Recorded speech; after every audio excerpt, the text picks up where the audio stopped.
बॉलीवुड समीक्षाएं। Bastar the Naxal story review. एक जटिल इतिहास पर एक सरल दृष्टिकोण। निर्देशक सुदीप्तो सेन, विपुल अमृतलाल शाह। रचनात्मक निर्देशक लेखक अमरनाथ झा, सुदीप्तो सेन, विपुल अमृतलाल शाह। कलाकार अदा शर्मा, इंदिरा तिवारी, यशपाल शर्मा, राइमा सेन, शिल्पा शुक्ला। अवधि 124 मिनट। थिएटर में उपलब्ध है। बस्तर द नक्सल स्टोरी 2024 की रिलीज से पहले दिए गए साक्षात्कार में क्रिएटिव डायरेक्टर, लेखक और निर्माता विपुल अमृतलाल शाह ने इस विचार को खारिज कर दिया कि उनकी फिल्म राजनीतिक दृष्टिकोण को बढ़ावा देने के इरादे से बनाई जा सकती है। आज जिस तरह से बीजेपी इस चुनाव में तैयार है, क्या उन्हें चुनाव जीतने के लिए वास्तव में हमारी फिल्म की जरूरत है? ये सबसे मूर्खतापूर्ण और विचित्र बात है जो मैंने सुनी है, शाह ने इंडिया टुडे को बताया। फिर भी बस्तर में कई बिंदुओं पर नक्सली कहानी, साड़ी पहनने वाली राइमा सेन, अरुंधति रॉय पढ़ना, शराब और एस्प्रेसो पीना, राष्ट्र विरोधी, वामपंथी, उदारवादी बंगाली, क्या कोई अन्य प्रकार की बंगाली है? यदि आप विश्वास करते हैं तो नहीं, ये फिल्म वान्या रॉय हमें बताती है कि बॉलीवुड का उपयोग कथा निर्माण और भारतीय जनता के साथ एक राजनीतिक एजेंडे को आगे बढ़ाने की कुंजी है। हमें किस पर विश्वास करना चाहिए?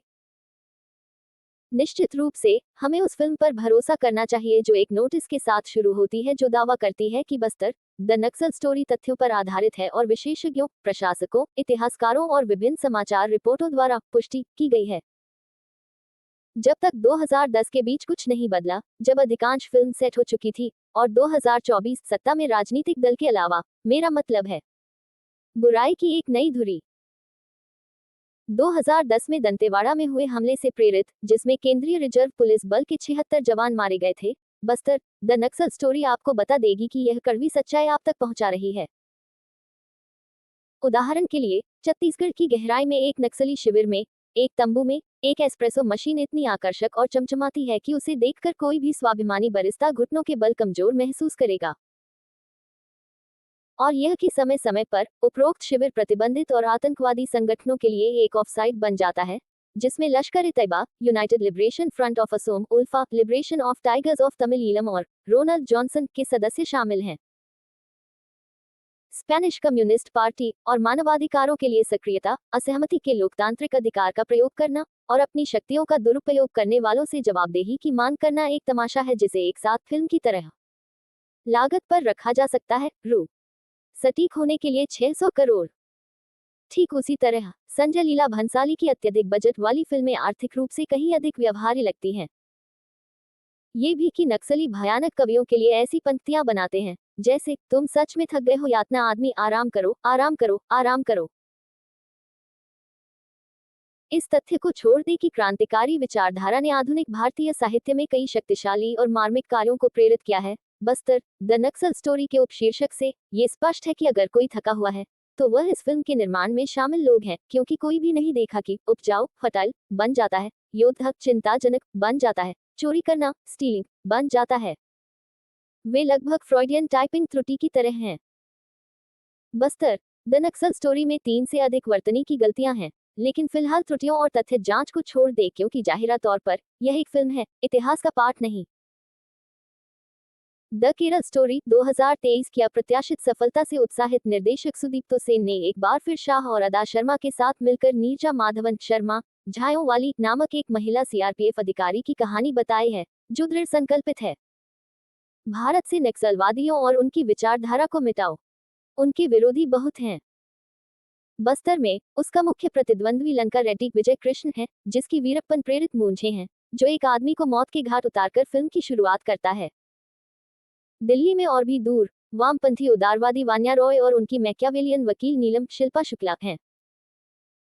इसके अलावा राष्ट्रीय राजधानी में एक गृह मंत्री हैं जो थोड़े दक्षिण भारतीय लहजे में बात करते हैं और जो नीरजा को वह संसाधन नहीं देते जो वह चाहती हैं। नक्सलियों और उनके कर्तव्यों के अलावा निम्नलिखित हैं: एक अदालती मामला, एक पूछताछ, एक गांधीवादी कार्यकर्ता जो नक्सली आंदोलन में धन जुटाने का मोर्चा है, और जवाहरलाल नेहरू विश्वविद्यालय के परिसर में एक छोटा चक्कर। जेएनयू दुनिया का सबसे प्रतिष्ठित विश्वविद्यालय। शाह और सेन के शब्द, मेरे नहीं। कम कथानक, अधिक आशुलिपि। इस फिल्म में सूक्ष्मता या अति सूक्ष्म अंतर के लिए कोई जगह नहीं है और बस्तर की घटनाओं को एक कथानक कहना अनुचित होगा, क्योंकि ऐसा करने से यह उम्मीदें बढ़ जाएंगी कि इसमें चरित्र चाप और तर्क जैसे कथात्मक तत्व होंगे। सेन की फिल्म एक आशुलिपि की तरह है। उदाहरण के लिए, किताब पढ़ना इक्वल्स बुरा आदमी, माओ त्से-तुंग इक्वल्स विचारधारा नामक पुस्तक पढ़ना, अरुंधति रॉय की वॉकिंग विद कॉमरेड्स पढ़ना और शराब पीना इक्वल्स कट्टर खलनायक। क्षमा करें, संक्षेप में, ये सेन की फिल्म का पहला अभिनय नक्सली है। अधिकतर बस्तर द नक्सल स्टोरी सक्रियता को नैतिक रूप से भ्रष्ट, वामपंथी विचारधारा को खतरनाक और विदेशी और बंगालियों को अविश्वसनीय बुद्धिजीवियों के रूप में चित्रित करने का एक बहाना है।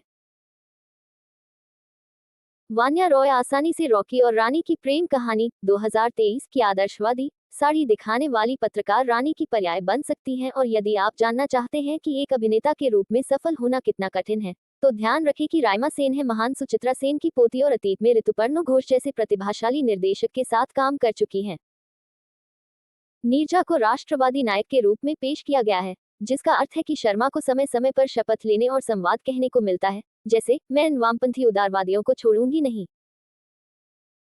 पूरी फिल्म के दौरान शर्मा विभिन्न फीके विरोधियों पर अपनी बेबाक निगाहें टिकाती हैं, जैसे कि वह घूरने की प्रतियोगिता में हो, और कोई केवल कल्पना ही कर सकता है कि बस्तर द नक्सल स्टोरी के लिए आई ड्रॉप का बजट कितना रहा होगा।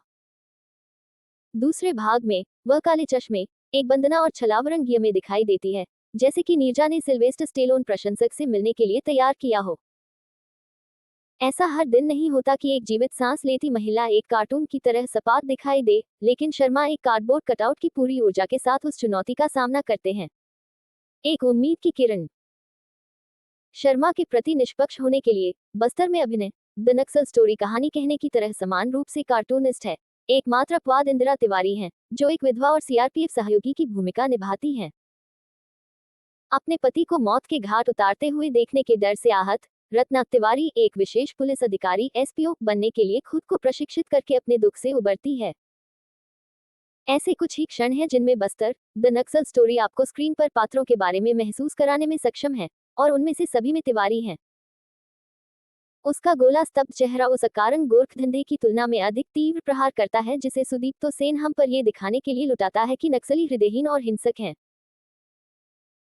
यदि बस्तर द नक्सल स्टोरी वास्तव में उन लोगों की दुर्दशा के बारे में बात करने में रुचि रखती है जो क्षेत्र की उलझी हुई रक्तरंजित राजनीति के वास्तविक पीड़ित हैं, तो रत्ना और उसके परिवार की कहानी फिल्म का केंद्र बिंदु होती। इसके बजाय उनकी त्रासदियों का उपयोग अच्छे को महिमामंडित करने और बुरे को बदनाम करने के बहाने के रूप में किया जाता है। बस्तर द नक्सल स्टोरी केवल उन नागरिक हताहतों में रुचि रखती है जिनका उपयोग नीरजा को अच्छी रोशनी में और नक्सलियों को अतार्किक रूप से दुष्ट और भ्रष्ट दिखाने के लिए किया जा सकता है। इस फिल्म की सबसे बड़ी विफलताओं में से एक जटिल स्थिति को उसके सबसे सरल संस्करण में सरल बनाना और फिर उसे सत्य पर आधारित पुनर्कथन के रूप में प्रस्तुत करना इसका एकनिष्ठ और क्रूर अभियान है। बस्तर द नक्सल स्टोरी में वामपंथी उदारवादियों, बुद्धिजीवियों और किताब पढ़ने वाले किसी भी व्यक्ति के लिए जो भावना है, वह निश्चित रूप से आश्चर्यजनक नहीं है, लेकिन यह सहानुभूति की आश्चर्यजनक कमी है जो इस बात पर जोर देकर दिखाई देती है कि असली त्रासदी सीआरपीएफ की है, क्योंकि इसके अधिकारी थे राजनेताओं और अदालतों द्वारा बाधित, अत्यंत असंवेदनशील है।